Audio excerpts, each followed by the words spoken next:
momento. Me gustaría que hicieras un análisis acerca de la realidad brasileña para que nuestros compañeros de toda Latinoamérica puedan conocer un poco de la realidad en Brasil, cómo está la cuestión política, las elecciones que vienen, bueno.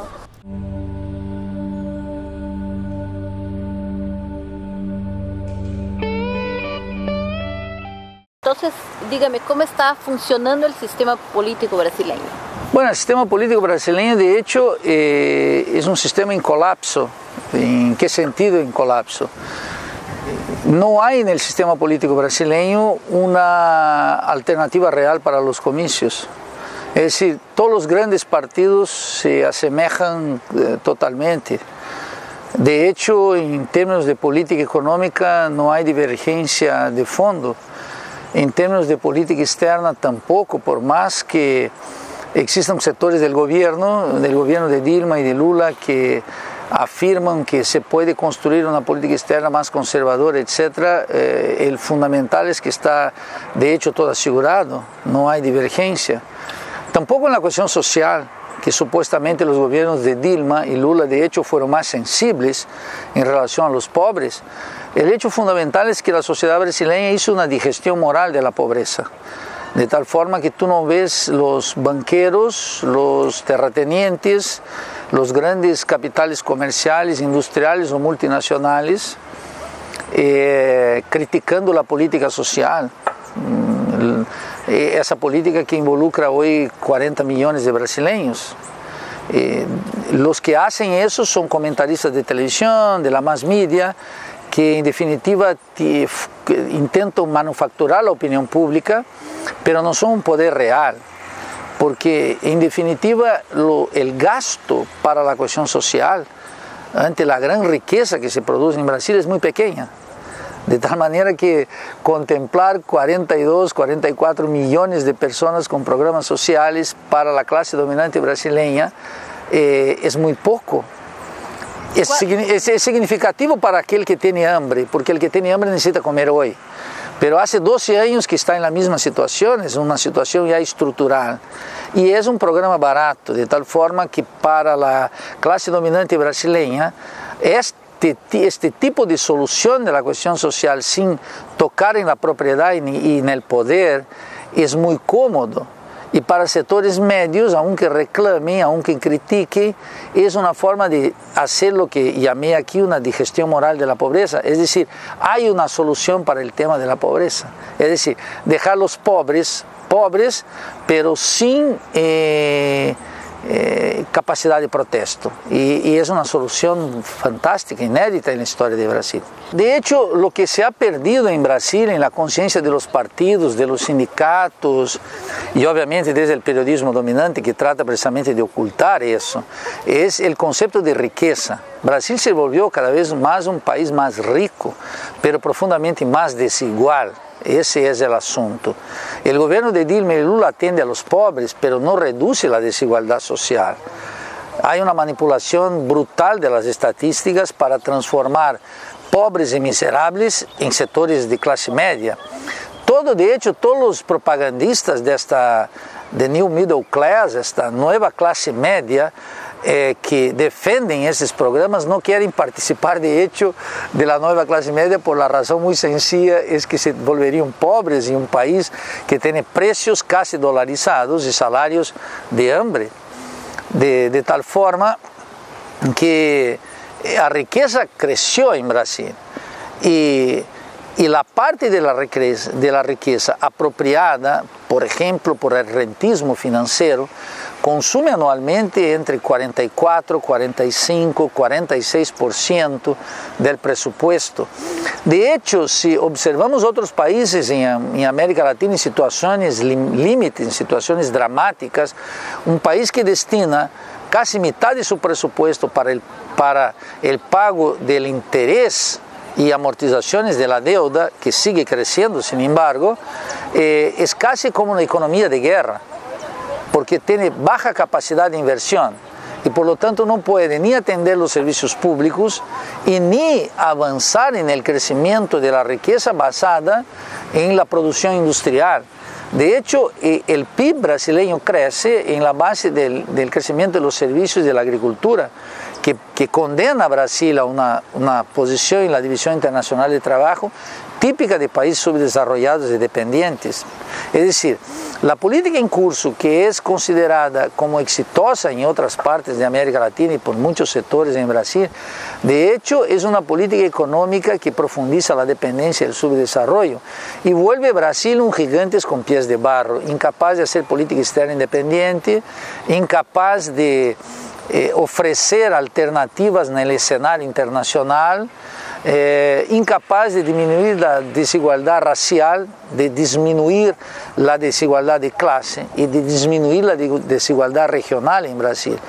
De hecho, estamos ante un fenómeno que ninguna gran reforma importante está ocurriendo en Brasil.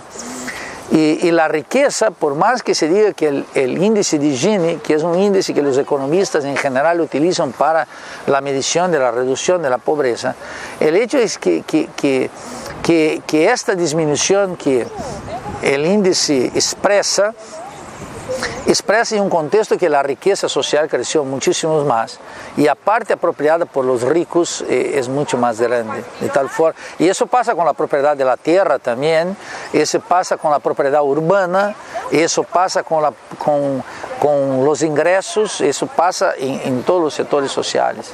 Y eso de la Copa del Mundo, ¿qué te parece? Acá en Brasil hay muchas manifestaciones en la calle, ayer en São Paulo 15.000 personas en la calle. ¿Crees que hay alguna ligación con las elecciones, con eso de la lucha del PSDB para retomar el poder? ¿Qué te parece? Bueno, los mega eventos nosotros sabemos, la experiencia mexicana, la experiencia argentina, la experiencia de Sudáfrica e incluso la experiencia de los países desarrollados, no implica en aumento de inversión, no implica en aumento de la riqueza para los países. El deporte es una mercancía como otra cualquiera, las televisiones y el periodismo tienen que venderla como otra cualquiera. Pero es una oportunidad para precisamente desplazar gentes de áreas nobles, porque hay una gran presión urbana por terrenos que incluso son terrenos de ciudades perdidas, lo que acá entre nosotros llamamos las favelas. Hay amplias áreas en São Paulo, en Río, en Recife, en Brasil, etcétera, que se volvieron una área muy privilegiada desde el punto de vista inmobiliario, de la renta de la tierra, de la especulación. Razón por la cual la violencia contra esta gente, no importa quién lo promueva, existe una presión real sobre ellos. Y el sector inmobiliario, que ha acumulado una gran riqueza en los últimos años en Brasil, con más fuerza después de 2003-2004, va a seguir ejerciendo una presión muy fuerte en contra de los pobres, de los miserables, en sectores que hasta entonces eran marginales en grandes ciudades. Essas áreas que eram consideradas marginais ou áreas de favela ou áreas sem infraestrutura se volvieron áreas muito nobres para a especulação imobiliária. Basta pensar na geografia de Rio. Es decir, lo que llamamos aquí los morros, las favelas, son áreas nobles porque puedes ver la ciudad. Y esta presión existía antes de la Copa, se intensificó con las obras de la Copa y va a seguir existiendo después. De tal manera que es una presión estructural, tiene que ver con esta gigantesca explosión urbana que vivimos en Brasil y en muchos países latinoamericanos. Y la violencia en contra de los pobres entonces tiene que ser un dato estructural, ¿no? ¿Pero qué te parece esa relación con las elecciones? Copa, elecciones, movimentaciones. Yo creo que no. Mira, hay una redefinición del protesto social en Brasil. En la medida en que el Partido de los Trabajadores, que fue un partido creado históricamente para cambiar el Brasil dentro de las reglas del juego, es decir, luchar contra el orden establecido dentro del orden y hace una renuncia histórica, más allá de todo, de manera muy precoz, sin hacer un combate siquiera, cuando renuncia a eso, quitó fuerza política del sistema político. Las grandes masas miran el sistema partidario y no observan todavía una alternativa para este descontento que de hecho existe. El Partido de los Trabajadores innovó en la política pública, pero esa innovación ya está agotada. Y junio del año pasado precisamente reveló que la capacidad del Partido de los Trabajadores y de un gobierno del PT de hacer política pública, es decir, hacer política social, hacer política urbana, hacer política de salud, hacer política de educación, democratizar los medios de comunicación, etc., hacer la reforma agraria, todo eso se acabó. Es decir, la manera petista de administrar el Estado burgués está completamente agotada y hay un espacio vacío. En este contexto es que el protesto social empieza también a redefinirse. Aparece sobre a forma, às vezes anárquica, às vezes de black blockers, outras vezes de maneira espontânea. Pero más allá de un juicio que debemos hacer, es bueno, es malo, hay que entender que hay una redefinición social del protesto social, muy importante y que está en curso, no es que va a ocurrir, ya está en curso, tiene fuerza y nosotros tenemos que evaluar con más cuidado, con mucho más aprecio este movimiento, porque ninguna sociedad está paralizada. Brasil no está paralizada, hay fuerzas de cambio que están haciendo desde abajo en contra de los gobiernos, en contra del gobierno de Dilma, en contra de los gobernadores, en contra de los alcaldes. Hay una redefinición desde abajo, es más importante que cualquier otra redefinición. Una sociedad nunca se paraliza, nada está muerto. Acá en las últimas elecciones tuvimos el PSTU, el PSOL como partido de izquierda, una alternativa. Pero ahora este año tendremos el PCB, el viejo PCB. ¿Qué te parece esa subida del PCB? Así como los movimientos sociales están en redefinición, los partidos políticos también. Y si tú echas una mirada en la historia del Partido Comunista, vas a ver que el Partido Comunista tiene una historia basada en lo que llamábamos un reformismo que contemplaba ilusiones de transformaciones dentro del orden burgués. Qué bueno que el Partido Comunista Brasileño redefine esa estrategia y se redefine hacia la izquierda.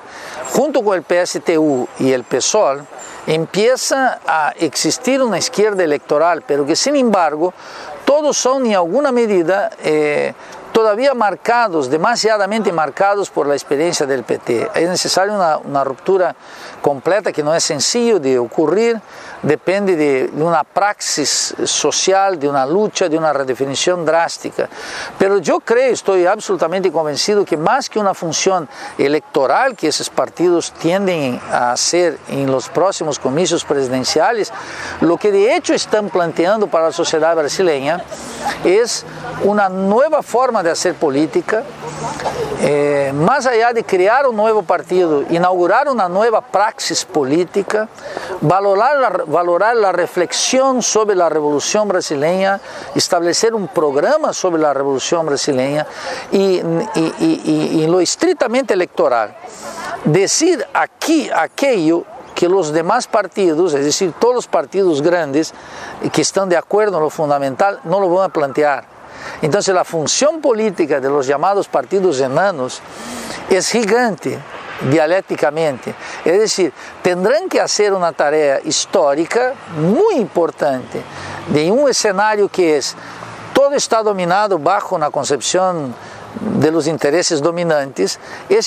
Estos pequeños partidos enanos plantear un nuevo horizonte político para Brasil, que es un nuevo horizonte político para América Latina también, que está en redefinición, de tal manera que más allá de cuánto por ciento de votos, si 3, 4, 5, 10% de los votos, que sería importante que obtuvieran, más importante todavía es que replantee el sentido de la política. Si tú ves los grandes partidos, el PT, el PCdoB, el Partido Social Democracia Brasileña, las candidaturas que están ahí, Campos, Aécio Neves y Dilma, son candidaturas que no proponen nada de nuevo y tampoco algo que pueda sacar el Brasil de la situación terrible en que se encuentra. Y esa es la tarea gigantesca. La política finalmente es un ejercicio no solo de creatividad, que tiene que tener un cierto riesgo. Un político y un partido que nada arriesga no tiene sentido de existencia. Y desde una perspectiva de izquierda, de esa izquierda que está en redefinición en Brasil, ella tendrá que perder algunas ilusiones y tendrá que inaugurar una nueva praxis política. Es decir, disminuir la importancia del voto, aunque luche por tener votos. Tener más inserción social, más vínculos con el pueblo y tener un trabajo pedagógico, en el sentido profundo de la expresión, de politización de la sociedad brasileña, que las elecciones actuales no hacen. Y es, en definitiva, lo que necesitamos. Por lo tanto, una tarea gigantesca y noble, una tarea noble, porque muy linda, porque muy estratégica para el momento actual. Es decir, la izquierda, los partidos enanos, no están sin función, porque el pronóstico es que tengan pocos votos. Tiene una función política extraordinaria que, si no va a resultar ahora, puede resultar en los próximos comicios, pero más que en próximos comicios, va a resultar en cambiar la correlación de fuerzas en la sociedad en favor de las grandes mayorías que en definitiva necesitan el cambio en Brasil.